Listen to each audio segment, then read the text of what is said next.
সুপ্রিয় দর্শক, আসসালামু আলাইকুম। রিফা রান্নার রেসিপি থেকে সবাইকে স্বাগতম। আজ আমি আপনাদের মাঝে শেয়ার করব খুবই হেলদি আর মজার একটি নাস্তার রেসিপি। কোনো রকম রুটি বেলার ঝামেলা ছাড়া এই নাস্তাটি ঝটপট তৈরি করতে পারবেন। আশা করছি আমার আজকের রেসিপি আপনাদের কাছে খুবই ভালো লাগবে।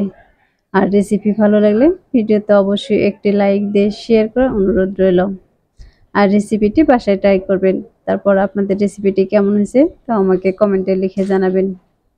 আর এরকম মজার মজার রেসিপিগুলো দেখার জন্য আমার চ্যানেলটি অবশ্যই সাবস্ক্রাইব করে পাশে থাকা বেল আইকনটি অন করে রাখবেন।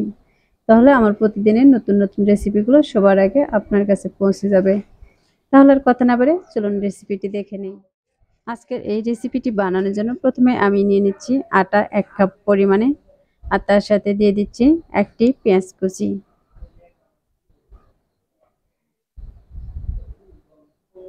আমি পেঁয়াজটা একটু বড় করে কুচি করে নিয়েছি।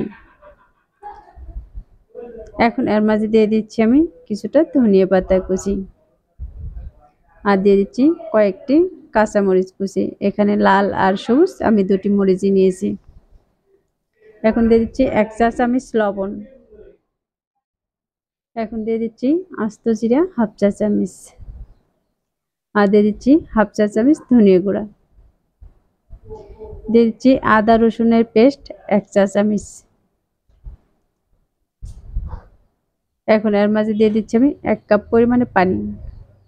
প্রথমে আমি 1 কাপ পরিমাণে পানি দিয়ে এটাকে মাখিয়ে নিচ্ছি। যদি এই ব্যাটারটা বেশি ঘন হয় তাহলে আমি আরো কিছুটা পানি দিয়ে দিব। আমি চামচ দিয়ে এগুলোকে ভালোভাবে মাখিয়ে নিচ্ছি।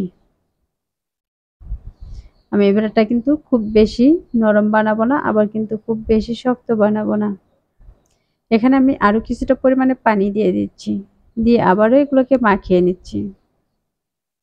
আমি 2 থেকে 3 মিনিট এই আটাটাকে মাখিয়ে নিব। তাহলে দেখবেন সবগুলো মশলা আটা কিন্তু খুব সুন্দরভাবে মেশানো হয়ে যাবে। আমি এই পর্যায়ে এগুলো মিশিয়ে নিয়েছি, আর এটা কতটুকু পাতলা বা ঘন রেখেছি তা কিন্তু দেখে বুঝতেই পারতেছেন। এখন এগুলো ভাজার জন্য চুলায় একটি ফ্রাই প্যান বসিয়ে দিয়েছি, আর তার মাঝে সামান্য পরিমাণে তেল দিয়েছি। এখন এর মাঝে আমি কিছুটা ব্যাটার দিয়ে দিচ্ছি। আপনারা নাস্তাগুলো যদি আরো বড় বানাতে চান তাহলে আরো কিছুটা পরিমাণে দিয়ে দিতে পারেন। আমি এটা কিন্তু খুব পাতলা বানাবো না, আবার খুব বেশি মোটাও বানাবো না। বেশি মোটা করে বানালে কিন্তু এটা খেতে ভালো লাগবে না। আর যখন এগুলো নিচ থেকে এরকম কালার চলে আসবে তখন এগুলোকে উল্টিয়ে নিব, আর দুপাশে উল্টিয়ে আমি খুব সুন্দর কালার করে ভেজে নিব।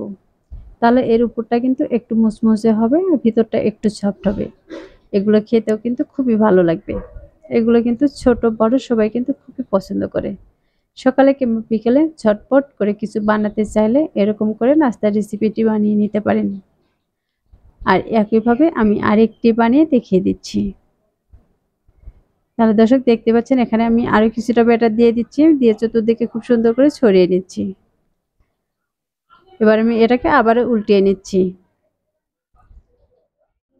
একইভাবে এটাকে আমি 2 থেকে 3 মিনিটের মতো ভেজে নিয়েছি, আর ভাজার পর দেখতে পাচ্ছেন দুপাশে কিন্তু খুব সুন্দর কালার চলে এসেছে। আমি সবগুলো ভেজে এখানে উঠিয়ে নিয়েছি, আর এগুলো ওঠানোর পর দেখে কিন্তু বুঝতেই পারতেছেন মাশাআল্লাহ এই নাস্তাটি কিন্তু খুবই লোভনীয় হয়েছে। নাস্তাটি দেখতে যেমন লোভনীয় আর খেতেও কিন্তু ভীষণ মজার ছিল।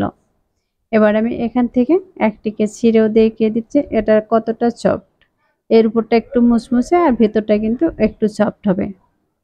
আশা করছি আমার আজকের রেসিপি আপনাদের কাছে খুবই ভালো লেগেছে আর সহজে লেগেছে।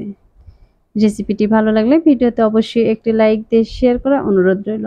আর রেসিপিটি বাসায় অবশ্যই ট্রাই করবেন। আর আপনাদের কাছে রেসিপিটি কেমন লেগেছে তাও আমাকে কমেন্টে লিখে জানাবেন। আমার চ্যানেলটি এখনো সাবস্ক্রাইব করে না থাকলে চ্যানেলটি সাবস্ক্রাইব করার অনুরোধ রইল। আর যারা চ্যানেলটি সাবস্ক্রাইব করেছেন তাদেরকে অসংখ্য ধন্যবাদ।